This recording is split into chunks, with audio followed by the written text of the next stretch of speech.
Good afternoon, Scott Baker. How are you today? I'm well, Mikey Ames. How are you doing? This title of this field note was a little bit of one where we thought, okay, nobody's going to understand it. The spell check is going to go crazy. Great leaders don't just select talent; they ensemble it, not assemble. Yes. Ensemble. Big difference between ensemble and assembling it as well. And maybe none greater example than was pulled out of our comments section of someone referencing the 2004 Dream Team on the basketball side for the Olympics, who was maybe the greatest assemblage of talent, but could not muster more than a third place finish in the tournament and a very famous opening round loss to Puerto Rico, which shocked the world, right? And Indeed. So that became it kind of announces the question, was that bad leadership? Were those people destined to lose, that combination of talent? Or is it exactly what we're talking about here? It was too much assemblage and not enough ensemblage. Yes, right. I like it. I think that this is one of those field notes where the difference between assemble and ensemble, the more that you looked at the pieces in the field note, and we'll break them apart here. By the way, glad that you're watching here if you're live in the Substack app or watching us on X or some of the other simulcast live options. Glad that you're participating, or if you're listening to the podcast later, great. So we unpack here the daily field note, kind of give some reflections, things to apply, things that maybe jumped out at us, but we're clearly geniuses at this, but every now and then we're wrong. So I think that the magic is exactly what you said, which is it's not just finding talent. The field note makes the point that great leaders do spot extraordinary potential. Yes. Now, part of that trick is if it's talent that everybody can spot, how good are you? Right? Yeah. There's a question of, are you spotting the talent that not everybody can see? And then are you doing the next step of saying, where does that person need to be in relationship to this person? It's not just as simple as saying A players like to play with A players. Let's just get the best people and throw them together. That doesn't always work. And most leaders, as they're climbing the ranks of an organization, have this question for themselves. Like, how do I scale my leadership? How do I actually get better at being a better leadership? When most of the time, leaders are coming from some area of subject matter expertise, and they might be working from out of a framework that says the only way that I become a better leader is if I maintain that subject matter expertise and get better at it. And although it's not explicit in this field note, we've said it in other places in our writings, in our coaching before, a leader needs to make a transition to not be a subject matter expert anymore. And that might be something that leaders fight against, right? They would really kick against that as a transition, because perhaps their whole identity as a leader is the fact that they're a subject matter expert. And if they let that go, or if they recognize that a junior person is now better than them at the area, then it just feels like a threat to the type of leadership they've done. So giving leaders a better framework that says how they advance in their leadership is this thing that we've talked about. You actually become a collector, right, of other great leaders. Like you could not possibly be, as you roll up in the leadership chain, a subject matter expert over everybody that you are over in your hierarchy. So the only way that seems to be able to compensate for that is by looking at what this field note says and getting good at it, right? Yeah. Well, there's a great phrase in the field note where it talks about the leader who has discovered the power of creating the right ensemble has discovered the bonanza of talent selection. But in the magic of that is this idea of I'm going to create the mix that will allow the collision. People will collide and then bring out the best in each other, because there is a diversity of experience and perspectives and skills and temperaments. And then you do need to maybe do some work to create the team spirit and openness, because it may not be that everybody is the exceptional all-star or to the first team, all-American, but you can have some egos at play here, and the leader can be working in a way that ultimately says, let's make this mix happen. Everybody Right. is here for a reason. And when you do that, all of a sudden things start to accelerate, and that gets exciting. It does. It also makes you wonder if that kind of skill to be able to recognize who it is that you should hire, because in talent selection, sometimes you're wondering, what should I look for first? There's Mhm. filters that you have, right? Sure. Skill level is the first thing that you filter out by. Mhm. By the time you get through all the different things that you clicking gates, whether or not chemistry fit becomes the bottom thing that you evaluate for. If you turn that filter on its head so that it goes the other direction, where the first thing that you're looking for is talent and fit, is a cultural fit, Mhm. is that a novel concept that most people aren't doing? Or is that a common thing? I know that we talk about it a lot, but I don't know how common it might be for most people who are putting together a team. So it might be like one of the most novel things ever. We're only looking for I think it's cultural I think fit it's a bit first. novel. I mean, I think people tend to have this thing where they just gravitate to wanting to hire or be around people like them.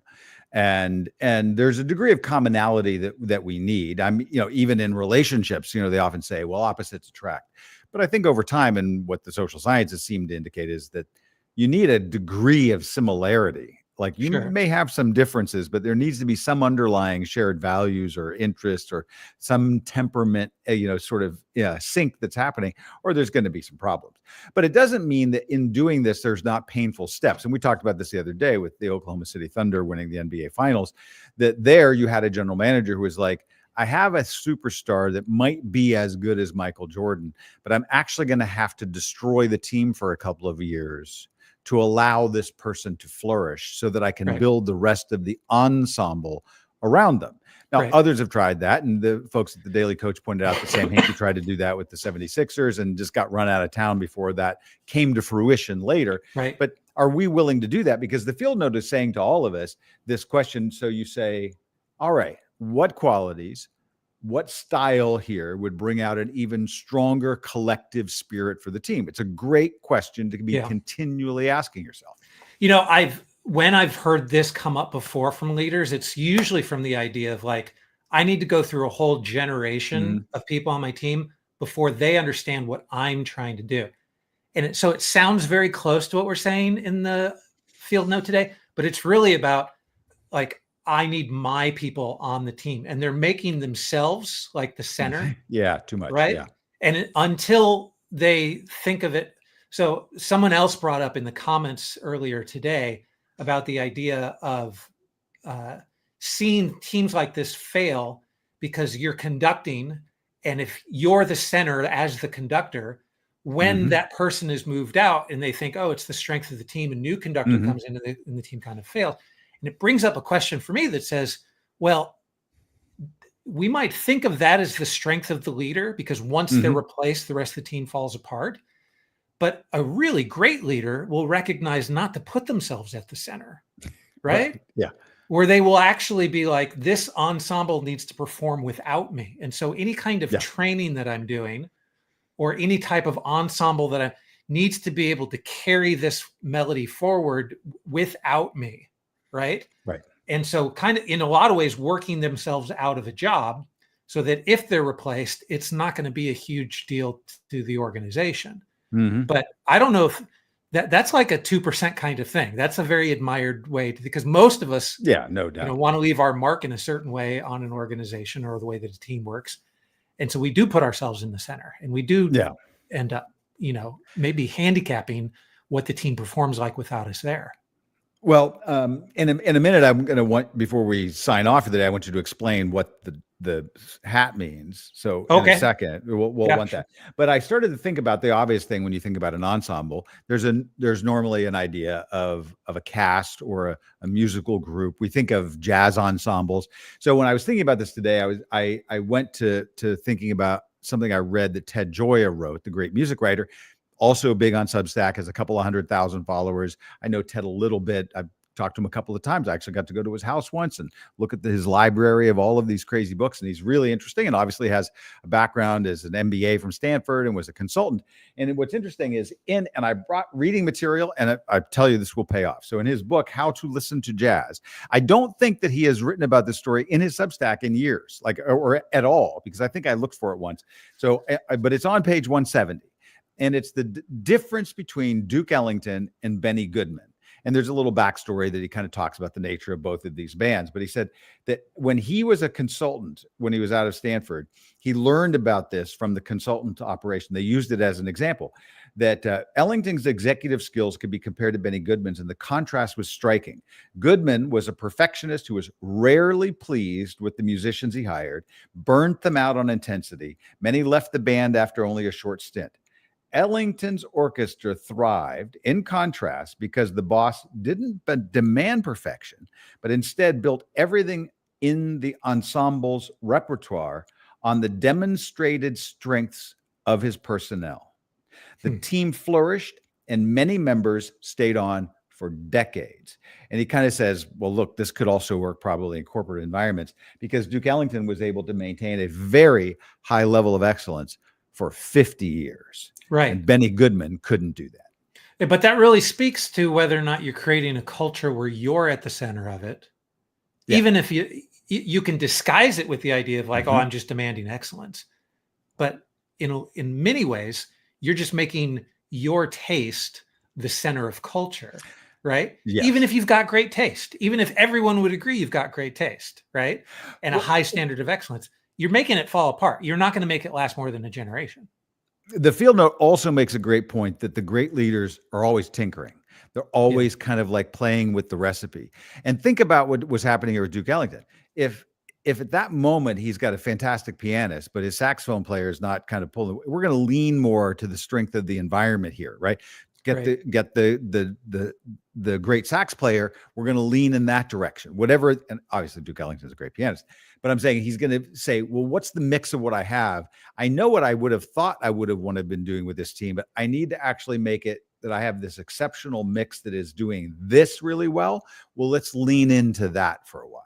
Now, before we check out, it's not just a Mikey is not a drip. If you see the drip falling from the faucet here on the hat, and there is an admired leader behavior in our subscriber platform around this, but loosely, if you wanted to talk about what that represents, bring it on.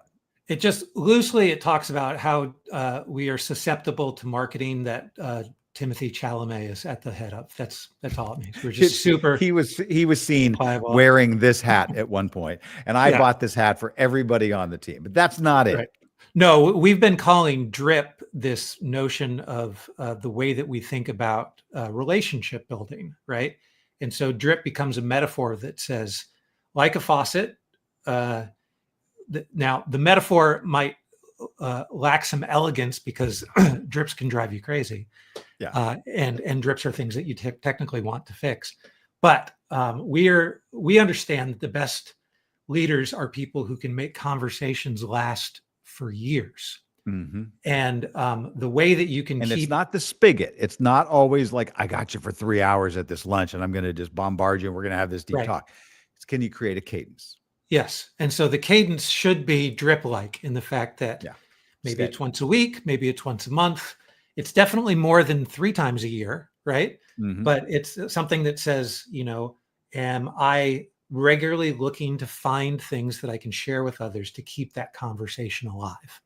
And keeping conversations alive is a really difficult subject. So this acts as a metaphor, and it's not necessarily for our sales team. It's not as a result of, even though the sales team would benefit from it, it's a result of saying, I'm wanting to be this kind of person. What kind of person? An admired leader. And admired leaders do this kind of thing, whether they recognize they do it on purpose or not. That kind of behavior is the kind of behavior that I want to emulate. So when it comes to relationships, I'm going to look to drip people all the time. And so I will silently wear this hat and not talk about it because I don't really want to talk about all of that, right? Well, the company that makes that hat, Rowing Blazers, also made a tie with it. And one time I wore that tie to a conference where there was a couple thousand people. People say, that's a really cool tie. Yeah. What does it mean? And I said, just that you should kind of keep the faucet on, keep communication going, stay in Yes. touch. And they're like, oh, that's great. Yeah. Now, none of those people stayed in touch, but we're working on it. We're working on it. Sounds Well, good. Thanks, Mikey. Thank you. Appreciate it. And we'll talk tomorrow. Now, whether we talk on Thursday or Friday or the rest of the weekend is probably a no at this point. But the field note will continue to be written those days of the week and edited and published and distributed. And eventually we will be doing a version of this on the weekends. Don't worry. We'll all catch up. Right. Exactly. Okay. Thanks very much. Good to talk with you. See you.